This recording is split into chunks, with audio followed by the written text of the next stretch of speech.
Hello students, welcome to Dorabai family and I am your tutor Hansa Upreti and today we are going to discuss about Cauchy's inequality. ठीक है, तो Cauchy's inequality क्या है आज हम समझेंगे। देखने में ये बहुत थोड़ी सी अजीब थ्योरम लगती है। ठीक है, तो पहले मैं इसका स्टेटमेंट लिख देती हूँ। ठीक है, उसके बाद मैं आपको समझाऊंगी कि क्या है। ठीक है,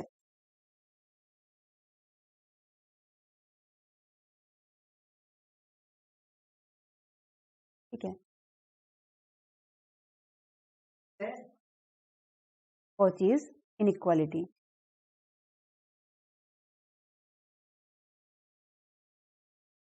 ठीक है, तो ये थ्योरम क्या है तो जरा हम समझते हैं। ठीक है, इसका स्टेटमेंट पहले हम लिख लेते हैं, फिर मैं आपको समझाती हूँ। ठीक है, ये कहता है let function fz is analytic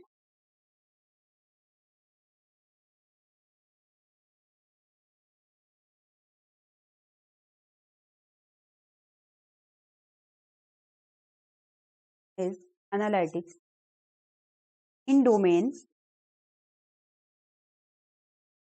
D। ठीक है, and let D contain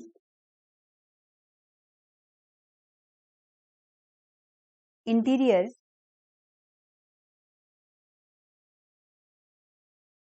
and boundary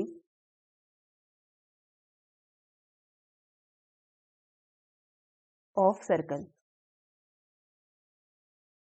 कोई सर्कल है लैम्डा। ठीक है, डिफाइंड बाय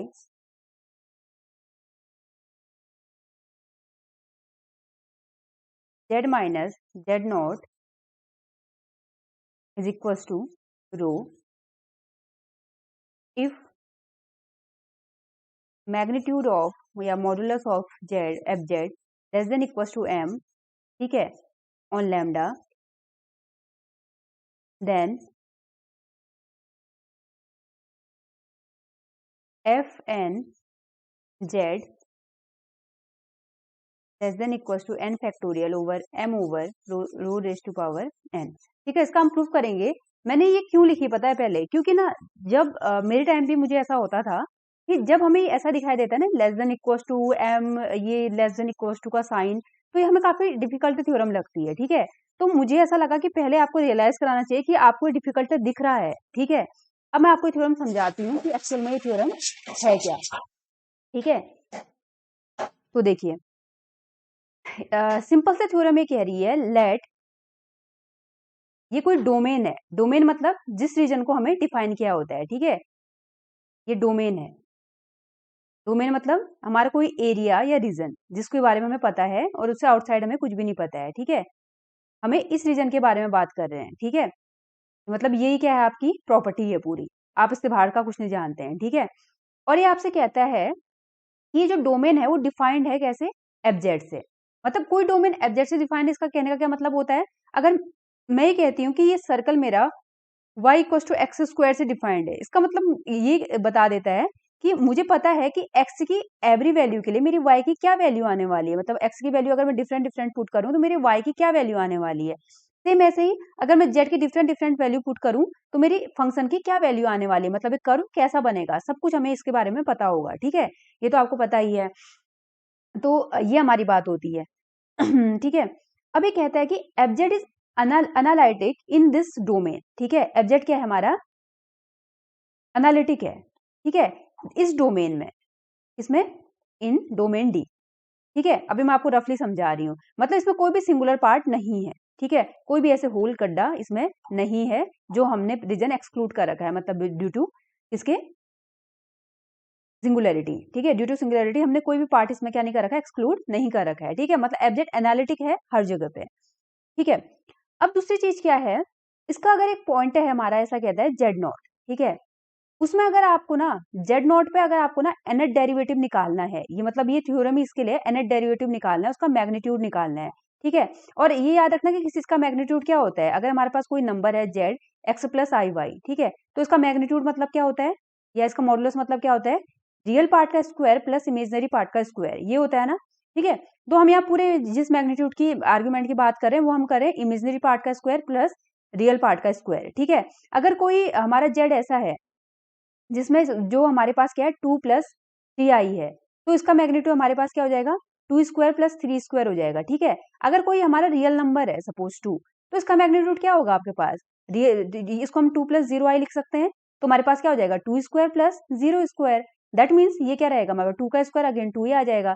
मतलब कि रियल नंबर का जो मैग्नीट्यूड होता है वो क्या होता है, रियल नंबर होता है। अगर कोई इमेजनरी नंबर है हमारे पास 3i, तो इसका मैग्नीट्यूड क्या होगा, इसको आप लिख सकते हैं 0 प्लस 3i, तो आपके पास 0 स्क्वायर प्लस 3 स्क्वायर का अंडरूट, तो आपके पास अगेन 3 आ जाएगा।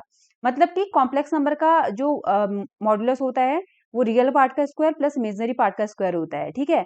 पर जो हमारा रियल पार्ट का जो स्क्वायर होता है वो क्या होता है, रियल नंबर ही होता है, और जो इमेजनरी पार्ट का स्क्वायर होता है वो इमेजनरी मॉडुलस होता है, सॉरी, वो इमेजनरी नंबर ही होता है। ये हमारा आगे यूज होगा, ठीक है। तो मैं सारी इन्फॉर्मेशन यहाँ पे दे रही हूँ, आप ध्यान दीजिएगा, ठीक है।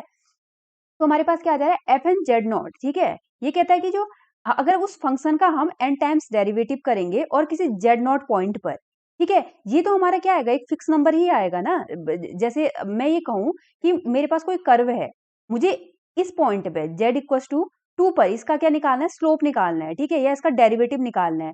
तो मैं अगर इसका डेरिवेटिव निकालूंगी और करेक्ट इस वैल्यू पे पुट करूंगी तो मेरा क्या होगा, हमेशा फिक्स नंबर होगा, राइट। मतलब एफ एन जेड नॉट किसी एक कर्व के लिए हमेशा क्या होगा, फिक्स होगा, ठीक है। ये तो आपको समझ आता है, फिक्स होगा ना, ठीक है।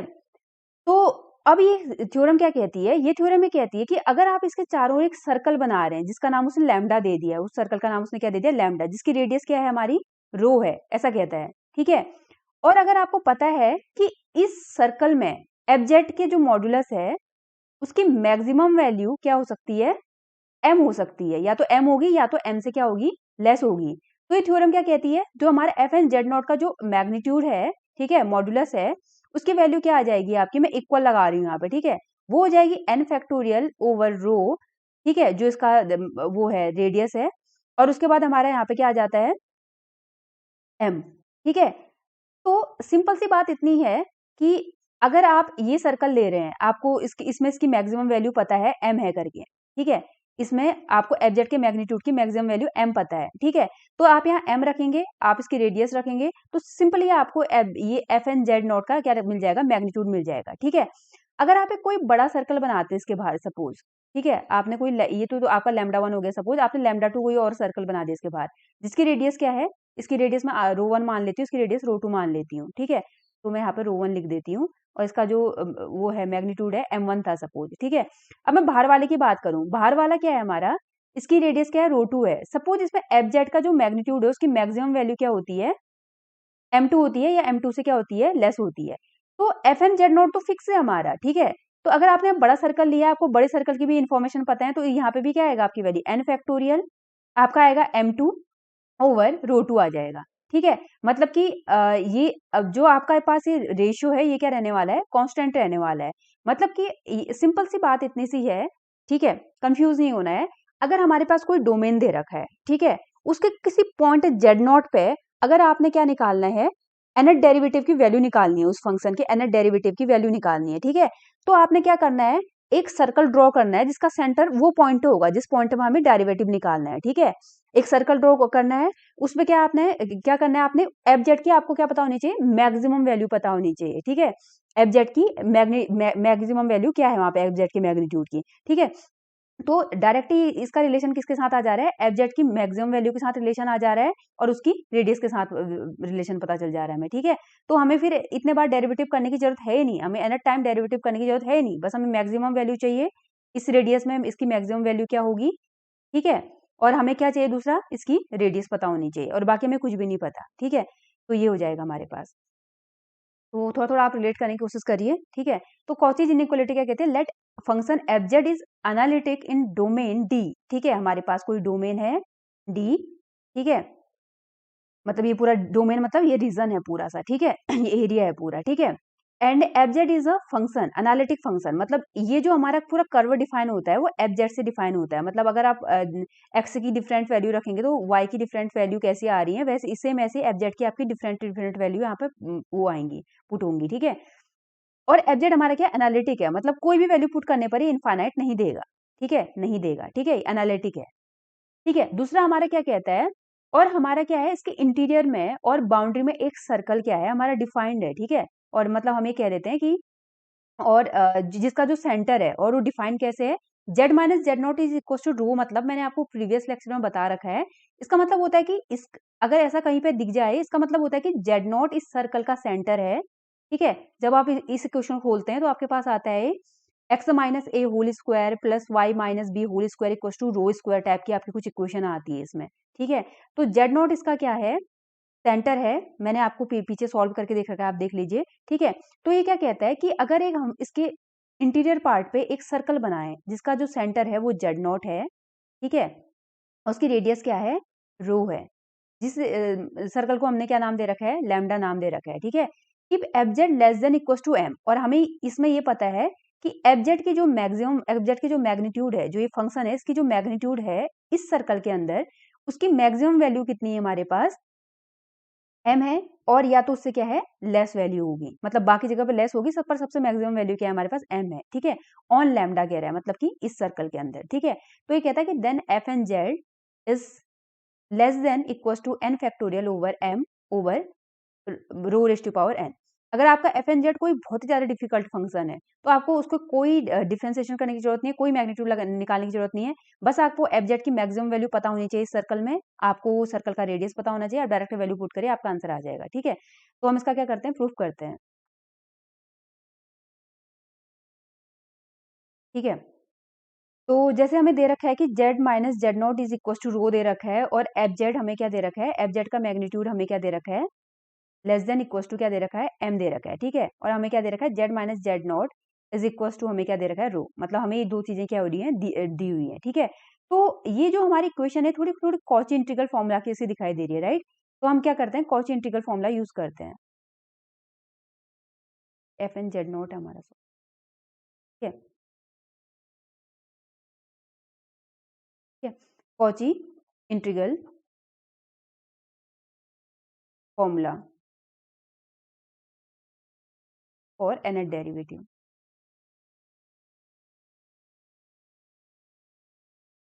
ठीक है। nth डेरिवेटिव के लिए हमारा कॉची इंटीग्रल फॉर्मूला यूज होता है, जो कि हमारे पास क्या होता है, हमारे पास होता है f n z not is equal to हमारे पास होता है n factorial over 2 pi i, ठीक है। हमारे पास होता है integration over a close contour, ठीक है, मतलब किसी क्लोज कर्व के अंदर, और यहाँ पे हमारा क्लोज कर्व क्या है, सी है, ठीक है, लैम्डा है, सॉरी, ठीक है, इस लैम्डा के अंदर। और ये कहता है क्या होता है, f z over z minus Z naught raise to power n plus one, ठीक है। और हमारे पास यहाँ पर आ जाता है डी जेड, ठीक है। तो इतना हमारा करेक्ट हो गया, क्योंकि हमें यहाँ दिख रहा है कि हमारा इक्वेशन में क्या है, मॉड्यूलस है यहाँ पे, ठीक है। तो हम दोनों साइड क्या लगा देते हैं, मॉड्यूलस लगा देते हैं, ठीक है। तो हम एफ एन जेड नॉट जैसे करेंगे, ठीक है, तो हम यहाँ इसका क्या करेंगे, मॉड्यूलस करेंगे, तो हमारे पास आ जाएगा N factorial over 2 pi i, ठीक है।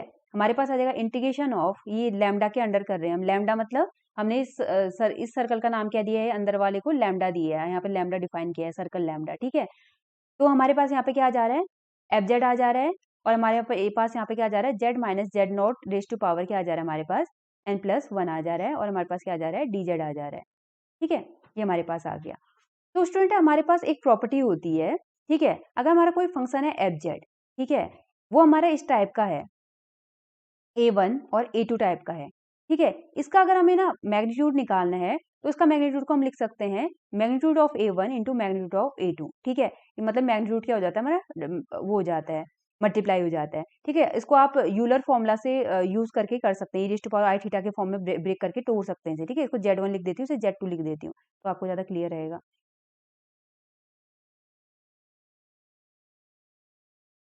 ठीक है। R e raise to power I theta के फॉर्म में अगर आप ब्रेक करेंगे तो आपको खुद ही पता चल जाएगा, ठीक है। तो ये आपके पास आता है मॉडुलस ऑफ Z1 और मॉडुलस ऑफ Z2 आ जाता है, ठीक है। और दूसरा वाला अगर हम एक प्रॉपर्टी और होती है हमारे पास एफ जेड, ठीक है। ये हमारे पास क्या होता है, अगर मैं Z1 ओवर Z2 करूँ तो इसको हम क्या लिख सकते हैं, magnitude of Z1 over magnitude of Z2, ठीक है।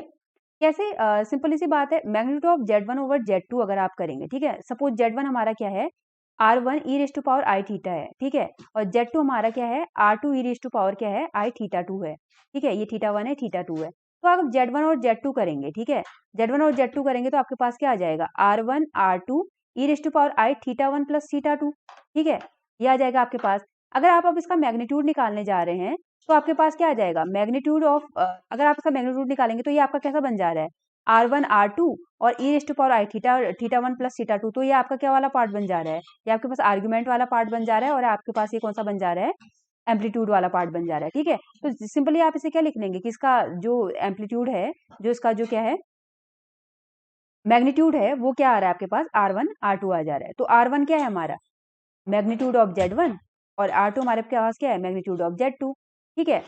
सेम ऐसे ही अगर हम इसके अपॉन वाला देखें, ठीक है, अपॉन वाला भी आप ऐसे ड्राइव कर सकते हैं, ठीक है। तो मैंने आपको हिंट दे दी है यहाँ पे, मैं अभी फिलहाल इसको क्या कर देती हूँ, इरेज कर देती हूँ। वैसे हम इसे रख भी सकते हैं, पर मैं इन सब चीज़ों को बता चुकी हूँ, कोई बात नहीं, इसे हम यहाँ रख लेते हैं, ठीक है। तो ये आपके अंडरस्टैंडिंग के लिए मैं यहाँ पे लिख देती हूँ।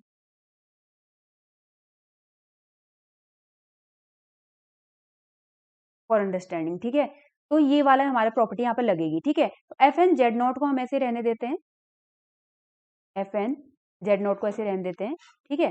तो हमारे पास यहाँ पे क्या आ जाएगा, देखिए एन फैक्टोरियल एक रियल नंबर है, ठीक है। तो हम इस सब चीज को तो पहले अलग अलग कर देते हैं, तो हमारे पास आ जाएगा एन फैक्टोरियल का मैग्नीट्यूड, ठीक है, ओवर हमारे पास आ जाएगा 2 पाई आई का मैग्नीट्यूड, ठीक है।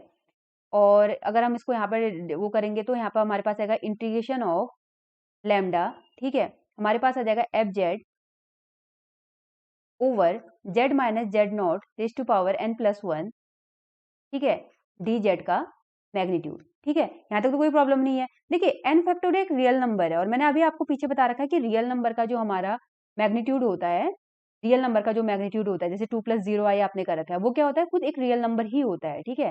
तो मैं इसका अगर मैग्नीट्यूड लिखूंगी, एन फैक्टोरियल का मैग्नीट्यूड लिखूंगी, तो मेरे पास वो क्या आएगा, एन फैक्टोरियल ही आएगा।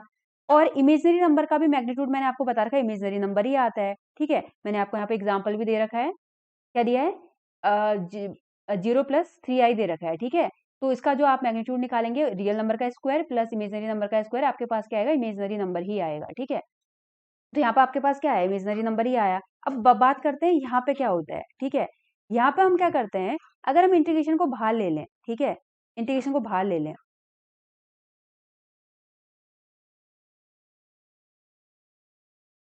ठीक है, इंटीग्रेशन को अगर हम बाहर ले लें, अगर हम मैं इसको लगा दूं, देखिए हमारे पास जो इंटीग्रेशन होता है f z over z minus Z naught raise to power n plus 1, इस टाइप का हमारे पास है, ठीक है। और हमारे पास यहाँ पे क्या है, डी जेड है। तो अगर आप इसका इंटीग्रेशन करेंगे ना, अगर आप इसके इंटीग्रेशन का मैग्नीट्यूड लेते हैं, ठीक है, वो हर हमेशा क्या आएगा, ग्रेटर आएगा, ठीक है, वो हर हमेशा क्या आएगा, सॉरी लेस आएगा, किससे, अगर आप ऐसा करते हैं f z d z over z minus Z naught raise to power n plus 1 के मैग्नीट्यूड का, फिर क्या, इंटीग्रेशन से, ठीक है। क्योंकि सपोज आप समझ लिए, आप ये ऐसे समझिए, सपोज आपका एक इंटीग्रेशन है, ठीक है, इंटीग्रेशन में आपके पास क्या आ रहा है, इंटीग्रेशन ऑफ -2 dx, ठीक है, उसके बाद आ रहा है आपका +3 dx, ऐसे आ रहा है, ठीक है, ये आपका इंटीग्रेशन है। अगर आप इसको ऐसे इंटीग्रेट कर रहे हैं तो आपके पास क्या आ जाएगा, 3 - 2 मतलब आपके पास क्या आ जाएगा, 1 dx आ जाएगा, मतलब आपके पास 1x आ जाएगा, ठीक है। अगर आप क्या करते हैं, सेपरेटली सब में मैग्नीट्यूड लगा के फिर इंटीग्रेशन कर रहे हैं, ठीक है, तो सेपरेटली अगर आप मैग्नीट्यूड लगाएं तो आप क्या करेंगे, अगर आप फिर इसका मैग्नीट्यूड निकालते हैं तो आपके पास ये क्या आएगी, x की वैल्यू आएगी, ठीक है। पर अगर आप सेपरेटली इसका क्या करते हैं, मैग्नीट्यूड निकालते हैं, तो आपके पास क्या आएगा, देखिए -2 dx का magnitude plus integration of 3 dx का मैग्नीट्यूड, ठीक है। तो -2 dx का मैग्नीट्यूड, अगर आप इसका इंटीग्रेशन बाहर ले लेते हैं तो आपके पास -2 dx का मैग्नीट्यूड क्या आ जाएगा, 2 dx प्लस आपके पास आ जाएगा यहाँ पे 3 dx, ठीक है। तो आपके पास ये बन गया 5 dx, मतलब अब आपके पास का मैग्नीट्यूड क्या आ रहा है, 5x आ रहा है, ठीक है। तो आप देख रहे हैं कि यहाँ पे जब हम सेपरेटली इंटीग्रेशन के अंदर जब मॉडुलस भेज दे रहे हैं तो हमारे पास क्या आ जा रहा है, एक पॉजिटिव वैल्यू आ जा रही है, ठीक है, पॉजिटिव वैल्यू आ जा रही है। तो ये हमेशा इससे क्या होगा, या तो इससे लेस होगा या तो क्या होगा, इसके इक्वल होगा, ठीक है। तो अब जो हमारे पास ये वाला इंटीग्रेशन है, अगर मैं इसको कन्वर्ट करूं इसमें, f z d z over z minus z raise to power n plus 1, अगर मैं इसमें कन्वर्ट करूं, ठीक है, तो मेरे को यहाँ पे क्या साइन लगाना पड़ेगा, ये एफ एन जेड नॉट का जो मैग्नीट्यूड है इससे क्या होगा, कम होगा, मुझे ये लगाना पड़ेगा, राइट। क्योंकि मैंने आपको यहाँ पे एग्जाम्पल देके समझा लिया है कि क्या होता है हमारे साथ, ठीक है। अगर हम सेपरेटली मैग्नीट्यूड निकाल रहे हैं तो वो कम आएगा, या अगर यहाँ पे माइनस नहीं होके प्लस होता तो आपका सेम इसी के इक्वल आता, ठीक है। पर यहाँ पे माइनस है तो आप क्या देख रहे हैं कि ये इससे क्या आ रहा है, हमेशा कम आ रहा है, ठीक है। आप और भी एग्जाम्पल लेके देख सकते हैं। तो मैंने यहाँ पे क्या लगा दिया, लेस देन इक्वल टू का क्या लगा दिया, साइन लगा दिया, ठीक है। तो अब नेक्स्ट हम देखते हैं एफ एन जेड नॉट, ठीक है। इसका जो मैग्नीट्यूड है वो हमारे पास आ जाएगा लेस देन इक्वल्स टू, ठीक है, हमारे पास आ जाएगा एन फैक्टोरियल ओवर 2 पाई, ठीक है। अब मेरा जो इंटीग्रेशन है मैं यहाँ बाहर लैम्डा ले लेती हूँ और मेरे पास यहाँ पे क्या आ जाएगा, अब मैं इस जो मेरे पास ये है, जो अंदर मेरे पास क्या है यहाँ पे मैग्नीट्यूड है, इसको भी अगेन क्या कर देती हूँ, डिस्ट्रीब्यूट कर देती हूँ। तो मेरे पास क्या आ जाएगा, z minus Z naught raise to power n+1, ये मेरे पास आ जाएगा, ठीक है। अब आपको पता है कि जो मॉडुलस ऑफ एफ जेड है, ठीक है, वो हमारे पास क्या है, लेस देन या इक्वल टू क्या है, m है, ठीक है। तो अगर हम मैं इसकी मैक्सिमम वैल्यू m रख दूं यहाँ पे, तो इसका मतलब ये again less than equal to के साइन को होल्ड करेगा, ये पहले से इससे छोटा है। अब मैं इसमें अगर और बड़ी वैल्यू रख दे रही हूँ तो ऑब्वियसली इससे क्या होगा, छोटा ही होगा, ठीक है। तो मैं यहाँ पे क्या करती हूँ, f n z not is less than equal to n factorial over 2 pi मेरे पास आ जाएगा, ठीक है।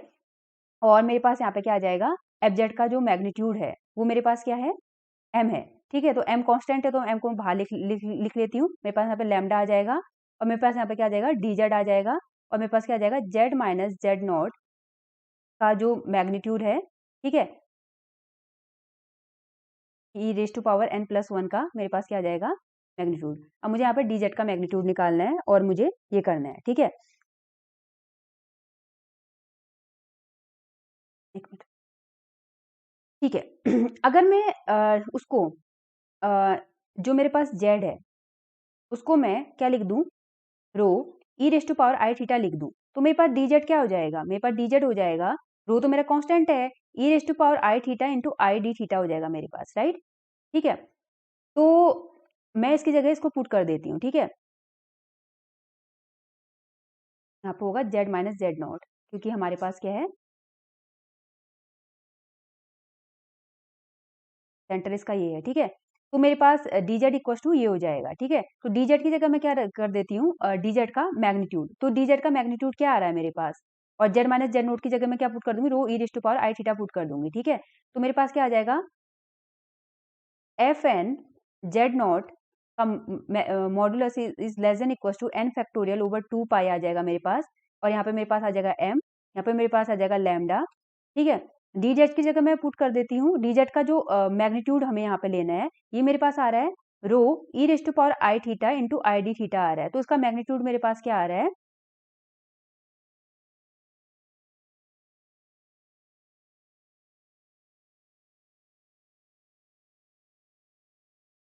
ठीक है।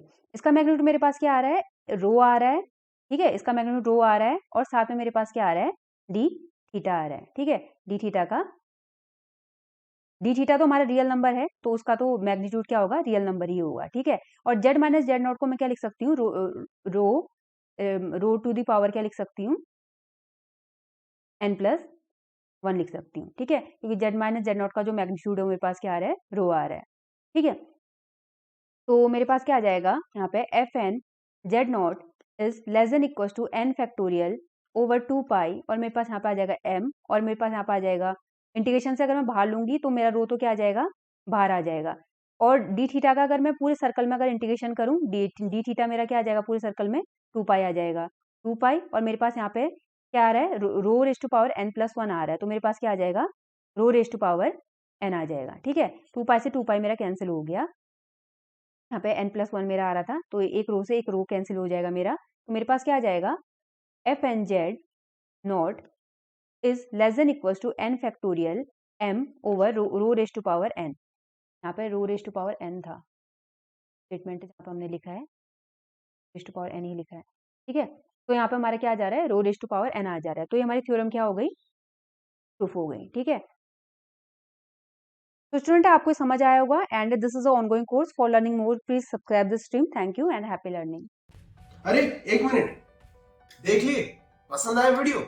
तो ऐसे ही और इन्फॉर्मेटिव वीडियोस को देखने के लिए आज ही हमारे एप्लीकेशन डोरा भाई को डाउनलोड कीजिए प्ले स्टोर से, जहां हमारे एजुकेटर्स फ्रॉम टॉप इंस्टीट्यूशंस और आईआईटी से आपकी यूनिवर्सिटी के हिसाब से लेके आए हैं क्यूरेटेड वीडियो लेक्चर्स और वाइड वैरायटी ऑफ नोट्स बिल्कुल फ्री ऑफ कॉस्ट।